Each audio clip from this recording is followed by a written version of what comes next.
66 people burned alive in a single weekend. Families trapped in their cars with no way out.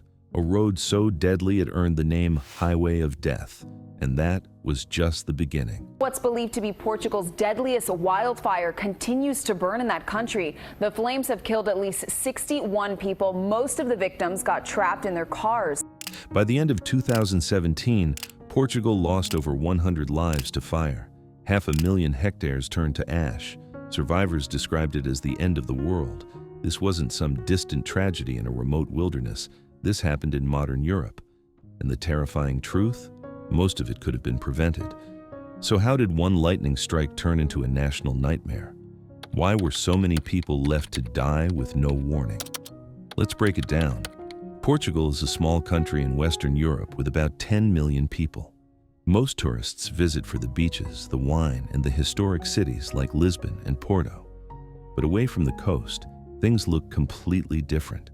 Thick forests cover the mountains and hills. Around a third of the entire country is woodland. For hundreds of years, these forests meant everything to rural communities. People made their living from timber, paper, and cork.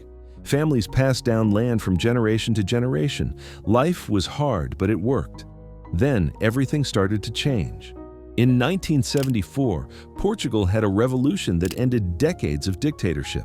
After that, the country modernized fast. Young people didn't want to stay in tiny mountain villages anymore. They wanted better jobs. They wanted city life. So they packed up and left. Here's the problem nobody thought about. Forests don't take care of themselves. For generations, local farmers did all the hard work to keep the land safe. They cleared dead brush. They created gaps between trees to stop fires from spreading. They let their sheep and goats graze on the undergrowth to keep it short. Every spring, whole villages worked together to get ready for fire season. When the young people moved away, all that stopped. The villages emptied out. Only old folks stayed behind, and they couldn't handle the heavy work anymore. Dead plants piled up everywhere. Brush grew thick and wild. Nobody was clearing anything. The forests slowly turned into giant piles of fuel, just waiting for a spark. But here's another problem. Eucalyptus trees. Eucalyptus isn't from Portugal. These trees came from Australia originally. Paper companies love them because they grow super fast. You can cut them down and sell them in just 12 years. They barely need any care. Easy money. By 2017, eucalyptus covered about a quarter of all the forests in Portugal. But here's what nobody talks about. Eucalyptus burns like crazy. These trees are packed with oils that catch fire easily. They drop tons of dry leaves and bark that pile up underneath them. When eucalyptus catches fire, it doesn't just burn normally, it basically explodes. The flames spread faster and burn way hotter than regular forest fires. In Australia, where these trees come from, nature learned to deal with fire over millions of years. Portuguese forests never had that chance. They were completely unprepared. Now add one more thing to the mix: climate change. Portugal's summers were getting hotter and drier every single year. Spring 2017 was really bad. A serious drought left everything bone dry months before summer even arrived. The forests were like paper waiting to catch fire. Everything was ready for disaster. All it needed was one spark. On June 17, 2017, a thunderstorm rolled across central Portugal. But this wasn't a normal storm. It had lightning but almost no rain. At around 2 in the afternoon, lightning hit the ground near a small town called Portugal Grande. About 3,500 people lived there, surrounded by steep hills covered in forest. What happened next was beyond anything firefighters had ever dealt with. The temperature that day was over 40 degrees. The air was completely dry. Strong winds blew from different directions without warning. Within just 1 hour, the fire was already spreading faster than anyone could keep track of. Then, something really scary happened. The fire got so big and so hot that it started making its own weather. Let me explain that in simple terms. When a fire burns hot enough, the heat rises really fast and sucks in air from all around it. This creates super strong winds that blow right into the fire. More wind means more oxygen means bigger flames. Bigger flames mean stronger winds. It feeds itself and keeps getting worse. The fire at Portugal Grande created winds over 100 kilometers per hour. It made fire tornadoes, actual tornadoes made of flame. Burning pieces of wood flew through the air and started new fires kilometers away. The flames moved so fast that whole villages were trapped before anyone could even send a warning. And then there was the road. National Road 236-1 was just a regular two-lane highway connecting two small towns. When people saw the fire coming, they did what anyone would do. They got in their cars and tried to get out. Dozens of cars hit the road at the same time. Traffic jammed up. Everything stopped. That's exactly when the fire showed up. Survivors said the flames came out of nowhere. One second the road looked fine. The next second, fire was everywhere. The heat was so extreme that car windows just shattered. Engines burst into flames. People who jumped out and tried to run found themselves surrounded. There was nowhere to go. 47 people died on that road in just minutes. The youngest was 4 years old. The oldest was 92. Whole families died together in their cars. Some bodies were burned so badly that police could only identify them through DNA. That road became a death trap that nobody saw coming. By the end of that weekend, 66 people were dead. The fire burned about 50,000 hectares before firefighters finally stopped it. Portugal was in shock. Everyone wanted answers. How does this happen in modern Europe? Why didn't anyone warn these people? Why weren't the roads shut down? How did the government let its own citizens burn to death? Officials promised to investigate. Other European countries sent firefighters and equipment to help. Foi pânico. Eu já mandaram ir para casa porque eu não posso. Mas nunca vi tal coisa. Nunca vi. É que isto foi de todo lado. E não veio aviação.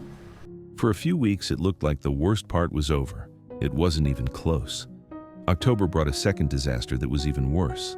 A hurricane called Ophelia was moving through the Atlantic. It didn't hit Portugal directly, but it did something almost as bad. It pulled hot, dry air from Africa right across the country. Temperatures jumped up again. The air turned completely dry. Strong winds started blowing. On October 15th, fires started breaking out everywhere. Not one fire, not two fires, dozens of them. They popped up within hours of each other all across the country. The firefighters were already worn out from fighting fires all summer. Their trucks and equipment were beat up. And suddenly, they had to deal with dozens of major fires happening at the same time. There was no way to handle it. These October fires tore through village after village. Towns that had been around for hundreds of years disappeared in a single night. One village called Nodeirinho lost half its buildings before morning. People who stayed behind to fight the flames with garden hoses quickly figured out how pointless that was. By the time these fires burned out, 45 more people were dead. Over 200,000 hectares were destroyed. Put it all together, over 100 people killed. An area the size of a small country burned to nothing, all in one single year. But the death count doesn't tell you everything. Thousands of people lost their entire lives in those fires. Their homes, their farms, their businesses. Stuff they spent decades building just disappeared in hours. Farmers watched orchards burn that took 20 or 30 years to grow. Animals died in the fields with no way to escape. A lot of survivors just left and never came back. Can you blame them? After watching your neighbors die, after losing your house, after going through that kind of horror, why would you stay? The mental damage spread through these communities like another kind of fire. Depression, constant nightmares, anxiety that never went away. People couldn't sleep, couldn't work, couldn't function. The fires ended, but the trauma kept burning. The environment took a massive hit too. Forests that took centuries to grow were just gone. When the rain finally came that autumn, it made things worse. With no trees or plants to hold the soil, everything washed away. Rivers filled up with mud. Animals that survived the fire had nowhere left to live. The land itself was wounded in ways that might take 100 years to heal. Climate scientists pointed out that the conditions that created these fires are becoming more common everywhere, not just Portugal, California, Australia, Greece, southern France. The kind of fire behavior seen at Pedrógão Grande, where flames create their own weather, is going to happen more and more as the planet heats up. And it's not just about climate. The same patterns that made Portugal vulnerable exist in lots of countries.